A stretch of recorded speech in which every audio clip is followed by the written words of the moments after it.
నీ సొంతంగా ఉన్నావు, మీ నాన్నగారు అమ్మగారు ఒకరే ఉన్నారు,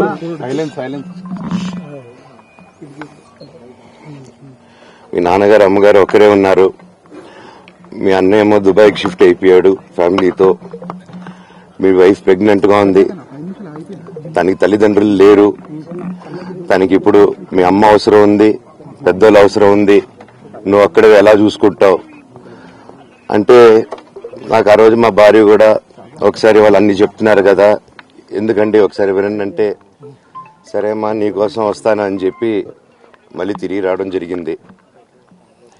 అండ్ నేను ఈరోజు నా గురించి ఆరోపణలు వేస్తున్నారంటే అది నేనేం చెప్పలేను, ఓన్లీ మీకు ఆధారాలు మాత్రమే చూపించగలుగుతాను.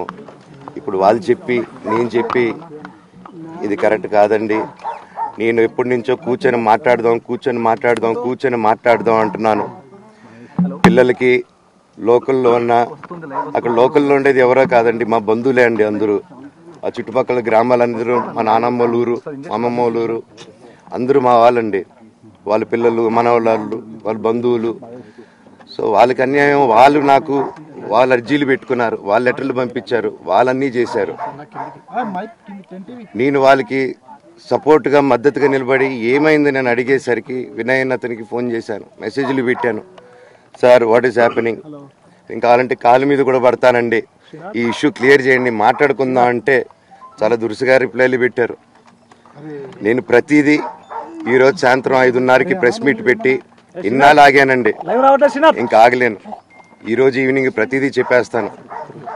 ఆ రోజు నేను పోలీసు సపోర్ట్ అడిగినప్పుడు స్టేషన్కి 100కి ఎందుకు ఫోన్ చేశాను, ఆ 100 దగ్గర నుంచి నేను పర్మిషన్ ఇస్తున్నాను, నాకు ప్రాబ్లం లేదు, మీరు ఒప్పుకుంటే మీరు మీ వల్ల అయితే 100లో నేను ఏం మాట్లాడానో మీరు తీసుకొని వినండి. ఆ రోజు ఆ హీట్ మూమెంట్లో జరిగిన మూమెంట్లో మాట్లాడాను. ఇంట్లో 10 బండ్లు ఉన్నాయి, అందరూ ఉన్నారు ఇంట్లో, మరి ఇన్ని బండ్లుంటే ఇంట్లో ఎవరికైనా ఏదైనా అయితే కారులో తీసుకెళ్తాం. ఆ రోజు 108 అంబులెన్స్ వచ్చింది మా ఇంటికి, ఈ విషయం ఎవరికైనా తెలుసా? పోలీసులు కూడా తెలుసు, అది ఎస్ఐ గారికి తెలుసు, అది బయటికి రాదు కానీ రికార్డులో ఉంటుంది కదండి, అది కనుక్కోండి సార్ 108 ఎందుకు వచ్చిందని. అండ్ నిన్ను ప్రతిదీ నేను కొడుతున్నాను ఇది చేస్తున్నాను అన్నారు కదా సార్, సీసీటీవీ కెమెరాలు తెప్పిండి సార్. నేను కిరణ్ని విజయ్ని ఇమ్మీడియట్గా తీసుకొని యాక్షన్ తీసుకోండి, వాళ్ళే దొంగతనం చేశారని చెప్పాను. ఆ కిరణ్ నిన్న మా ఇంట్లో మొన్న చెప్తే నేను చూసుకుంటా అన్నారు, నిన్న మా ఇంట్లోనే తిరిగాడు, మా ఇంట్లోనే తిరిగి మా నానీస్ని బెదిరించి ఒక అమ్మాయి పారిపోయేలాగా చేశారు. నిన్న నా కూతురు బట్టలు ప్యాక్ చేసేదానికి ఇట్లా ప్రయత్నించాడు అతను.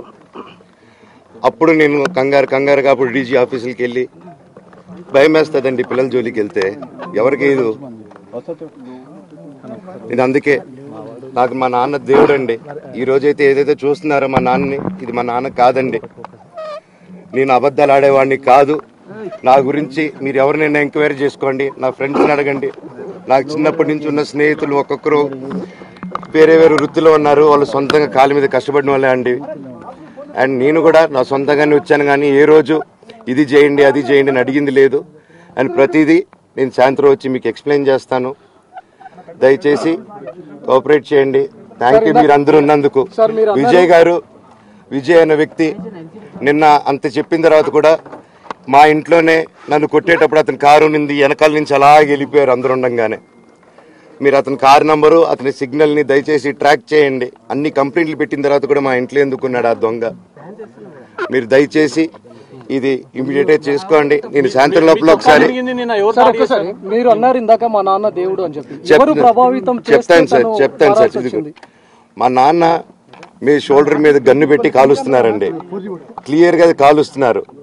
ఆయన నేను పనులు చేసుకుంటూ అన్ని రకరకాలుగా ఉన్నప్పుడు ఆయన బ్రెయిన్ వాష్ చేసుకొని నా వ్యక్తిగత జీవితంలో బయట పెట్టి నన్ను, నా వ్యక్తిగత జీవితం తప్ప అది కూడా నేనేం తప్పు చేయలేదండి. నేను ప్రేమించిన అమ్మాయిని పెళ్లి చేసుకున్నాను, ఆ అమ్మాయి కోసం పోరాడాను, దాంట్లో తప్పేంటంటే నాకు అర్థం కావట్లేదు. అండ్ ఈరోజు వచ్చి 10 మందికి నిలబడినప్పుడు నేను చెడ్డోడిని అయిపోయాను. ఎక్కడ సైన్ పెట్టమంటే పెట్టాను, రమ్మంటే వచ్చాను, పొమ్మంటే పోయాను, ఎన్ని సినిమాలు చేయమంటే అన్ని సినిమాలు చేశాను, అన్న కంపెనీల్లో పనిచేశాను, సాంగ్లు చేశాను, వాళ్ళకి రికార్డింగ్లు చేశాను, ఫైట్ డైరెక్షన్లు చేశాను. ఎంతో గొడ్డులా కష్టపడాను, మనసు పూర్తిగా సంతోషంగా చేశాను. నాకు ₹1 అడిగింది లేదు, ఆశించలేదు. నేను దానికోసం నాకు కావాలి, నేను పనిచేసిన దానికి కూడా నేను అడగట్లేదు. ఒకటే అడుగుతున్నాను, మీకు నిజం తెలియాలి. అందుకోసమే ఏంట్రా వీడు అన్నీ బయట పెడుతున్నాడు అనుకోవచ్చు, కానీ ఈరోజు నాకు భార్య పిల్లలు ఉన్నారండి. ఈరోజు నేను నిలబడకపోతే రేపు నా కొడుకు పెద్దోడైన తర్వాత, కూతురు నేను పెద్ద అయిన తర్వాత వాళ్ళకి నేను సమాధానం చెప్పుకోలేను.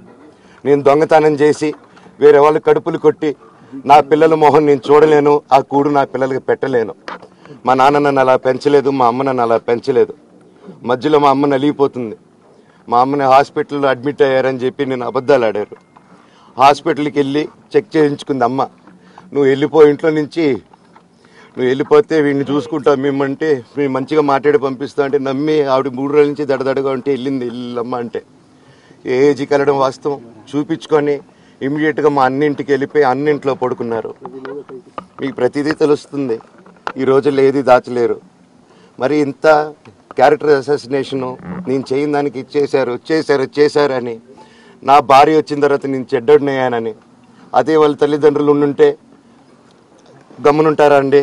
ఈరోజు నేను గమ్మునుంటే ఎలా అండి? తనకి తల్లి అయినా తండ్రి అయినా అన్నీ నేనే అండి. ఈరోజు తను వాళ్ళ ఇంట్లో ఆధారపడదు, నేను మా ఇంట్లో ఆధారపడను. నేను నా సినిమాలు చేసుకుంటున్నాను. తను సొంతంగా ఒక టాయ్ కంపెనీ పెట్టుకుంది. లాక్డౌన్లో నా హమ్ బ్రహ్మాస్మి సినిమా మా ప్రేమ కోసం ఆపేసినప్పుడు నిర్దాక్షిణంగా నేను చెన్నైకి షిఫ్ట్ అయిపోయి ఈ ఊర్లో వద్దని మేము అక్కడ కూర్చొని, నేను మనోజ్ నువ్వు బొమ్మలు గీస్తావు కదా, కథలు రాస్తావు కదా, బొమ్మలకి ఆత్మనిర్భర్ అని నరేంద్ర మోడీ గారు అనౌన్స్ చేశారు. ఈ బొమ్మలు నీకు బొమ్మలు ఇష్టం, పిల్లలు ఉన్నారు, మనమే క్రియేట్ చేద్దాం బొమ్మలు అంటే లాక్డౌన్లో నేను డ్రాయింగ్లు చేసి కథలు రాసుకొని నా ఫ్రెండ్స్ దగ్గర కొంచెం అప్పులు చేసుకొని మేమే పెట్టుబడులు పెట్టుకుంటూ, నా ఫ్రెండ్స్ కూడా పెద్ద కష్టపడి వచ్చిన వాళ్ళండి. వాళ్ళకున్న కొంతలో నాకు పంచుకుంటూ మమ్మల్ని కాపాడుకుంటూ ఒకరినొకరు కాపాడుకుంటూ నిలబడి ఈరోజు మనీని నిలదొక్కున్నామండి. నేను నా భార్య, తను కష్టపడుతుంది. ఇప్పుడు కాశ్మీర్ నుంచి కన్యాకుమారి వరకు ఓన్లీ తను, నేను, ఇంకొక 3-4 కలిసి దీన్ని ఇంత దూరం తీసుకొచ్చామండి. ఈరోజు నేను మళ్ళీ సినిమాలకు వచ్చేసాను. అందుకే ఈరోజు నేను నిలబడిపోతే ఇది నా పిల్లలకి చెప్పేది కరెక్ట్ కాదు, ఎవరికి కరెక్ట్ కాదు. ఇన్నాళ్ళు గమ్మునున్నాను ఓకే, కానీ వాళ్ళ నాన్న ఆస్తుల కోసం కొట్లాడుతున్నాడా, మంచి కోసం నిలబడుతున్నాడా అనేది ఈరోజు మీకు సాయంత్రం వచ్చిన ప్రూఫ్స్ అన్ని వదులుతాను. మా నాన్న మీద గన్ను పెట్టి కాల్చే వినయ్కి, మా అన్నకి సాయంత్రం ప్రతిదీ చెప్తాను. ఎవరు ప్రభావితం చేస్తే అలా మారుతున్నారు సార్? చెప్పాను కదండి, వినయ్ అని మా అన్న విష్ణు అని. అవునండి, నన్ను హాజరుపరచమన్నారు, 10:30 రమ్మన్నారు. మీరందరూ చూశారు. నాకు మొన్న ఫస్ట్ రోజు తగిలి బాగా నొప్పి వచ్చింది, మెడ, కాలు. 3 వారాల క్రితం ఫైట్లో నాకు మజిల్ టైర్ అయింది, గ్రేడ్ 1 టైర్ రైట్ లెగ్లో. లెఫ్ట్ లెగ్లో మళ్ళీ దెబ్బలు తగిలాయి మొన్న. సో అందుకే కొంచెం బ్యాలెన్స్ ఇది ఉంది. మందులు హెవీ మెడికేషన్ ఇచ్చారు, హెవీ ప్యాచ్ కూడా వేశారు నాకు.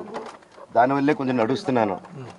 అండ్ ఇప్పుడు అందుకే రిక్వెస్ట్ చేసుకుని, సార్ నాకు కొంచెం టైం ఇవ్వండి, పాప ఉంది, సెటిల్ చేసుకొని నేను వస్తాను సార్, కొంచెం సెట్ చేసుకొని అని పోలీసులు గారికి రిక్వెస్ట్ చేసుకొని ఇప్పుడు బయలుదేరుతున్నాను. సార్, మీ నాన్నగారు నిన్న ఒక ఆడియో రిలీజ్ చేశారు, అందులో చెప్తున్నారు మనోజ్ మద్యానికి సార్, దాని గురించే సార్ చెప్పాను. కామెంట్ పై ఏమంటారు? మద్యానికి బానిసై ఇలా ప్రవర్తిస్తున్నాడు, అందుకే నేను మనోజ్ విషయంలో సీరియస్ గా ఉన్నాను అని చెప్తున్నారు. సార్, మద్యానికి బానిసై ఎవరిని కొట్టాను సార్? నా పిల్లల్ని కొట్టానా, నా భార్యను కొట్టానా, మా అమ్మని కొట్టానా, మా నాన్నని కొట్టానా? ఇవన్నీ నీ మద్యానికి బ్యాలెన్సే అందరినీ కొడుతున్నాను, పనులు కొడుతుంటే సీసీటీవీలు తెప్పిండి సార్. అది దొంగతనం చేసింది నేను కాదు సార్, అది తెప్పిండి సార్ అంతా.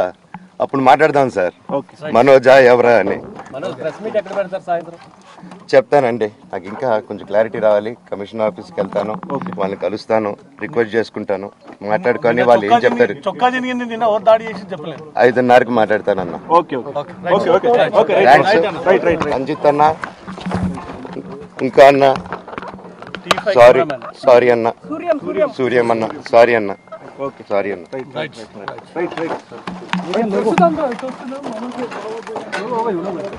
పెట్టు